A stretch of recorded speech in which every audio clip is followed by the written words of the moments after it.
Doctor గారు, అలా అనకండి. మీరు ఏదో ఒకటి చేయండి.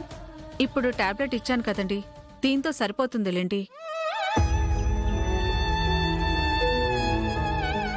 ఇంకో ముఖ్యమైన విషయం ఏంటంటే, ఈవిడ గారు చాలా స్ట్రెస్ లో ఉన్నారు. ఏదో విషయంలో చాలా దిగులు పడుతున్నారనిపిస్తుంది.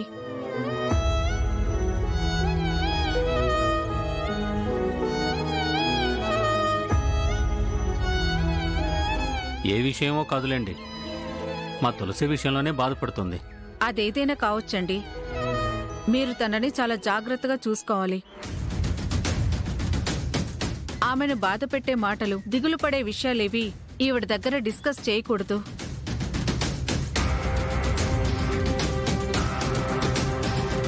ఎప్పుడూ ప్రశాంతంగా ఉండేలా చూడండి, లేదంటే ఎన్ని మెడిసిన్స్ వాడినా ప్రయోజనం ఉండదు.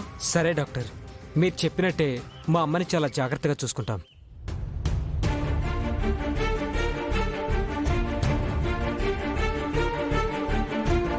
జాగ్రత్తమ్మా. వస్తానండి.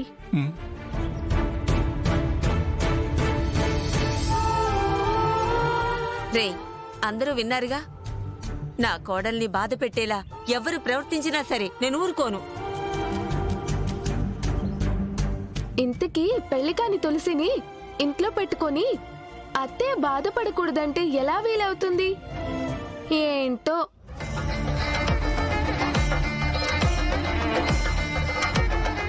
వయసులో చిన్నదైనా కీర్తి కరెక్ట్గా చెప్పింది. ఇంట్లో తులసి ఉంటే అమ్మకి ప్రశాంతత ఎక్కడుంటుంది? మీ అన్నదమ్ములిద్దరూ నోరు మూస్తే చాలు, లక్ష్మికన్నీ నయమవుతాయి.